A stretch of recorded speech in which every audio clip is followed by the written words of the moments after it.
He was in, he had not flown for a while. The guy owned his own airplane.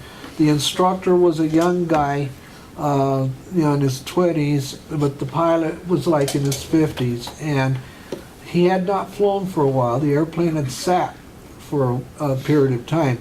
And he was just getting recurrentized, basically, with the instructor. And they both took off. Well, when they took off, the engine started sputtering, okay?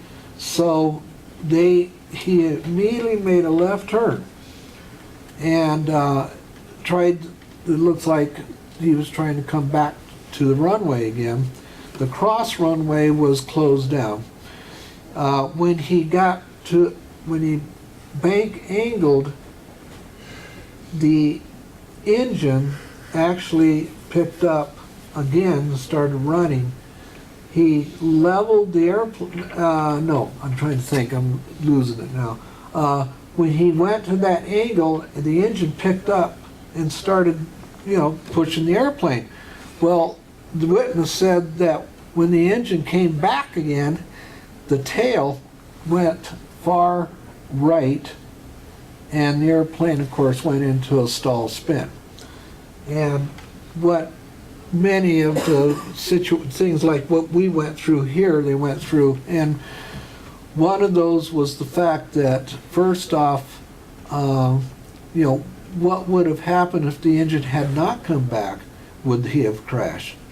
Well, most of the conclusion is probably not, but because the engine came back, they found that the throttle was all the way in forward, which, and of course, he obviously did not have rudder coordination going on there. And when the engine picked back up again, of course, that just brought it into that, the tail coming around, and he just went in.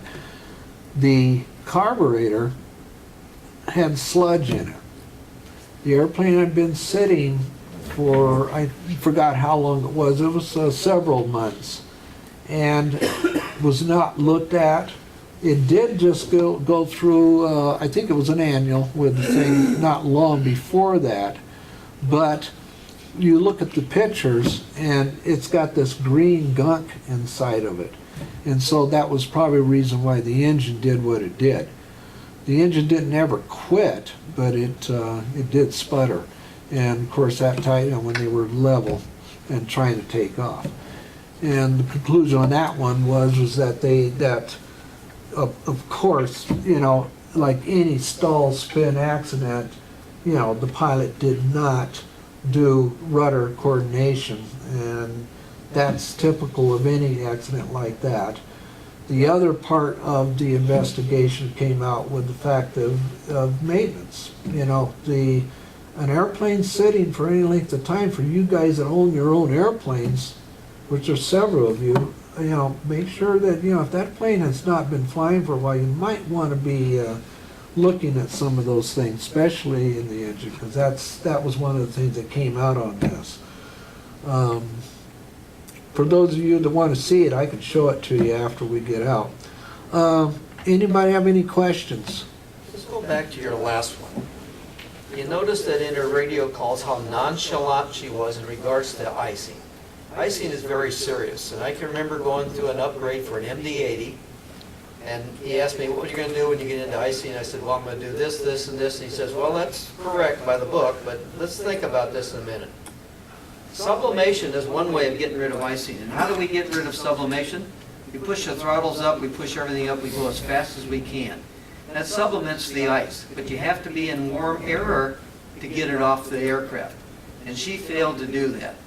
So when you look at it, she didn't have a good understanding about icing and the aerodynamics of the airplane. She was behind it from the day one when she first got in it, 10 to 1. So some of those things to think about, especially the airline guys. The guy says, ring that bell and just let it ring until the ice is gone. And that's hitting the red line on the airspeed indicator and the warning horn in an MD-80, but that's the only way you're going to get rid of ice in most every airplane. Okay. All right, anybody else? Make sure you sign the sheet. I'll keep my open about the wing side. I know sometimes they will give credit if you have held it, and I've seen it where the FAST program will let you get credit for something that you have done just in the recent past. So I'll have to see, that if they do that. I don't know. That's one of those things we'll find out. Okay, the next meeting is February 19th. It's probably going to be Cliff and Bob. Bob had a good idea of coming up with something, but they'll be the ones running. I might be here, maybe, I don't know. If I am, I'll sit in the back next to David, and we'll both sleep together, or I'll keep him awake, one of the two. All right, I'm done.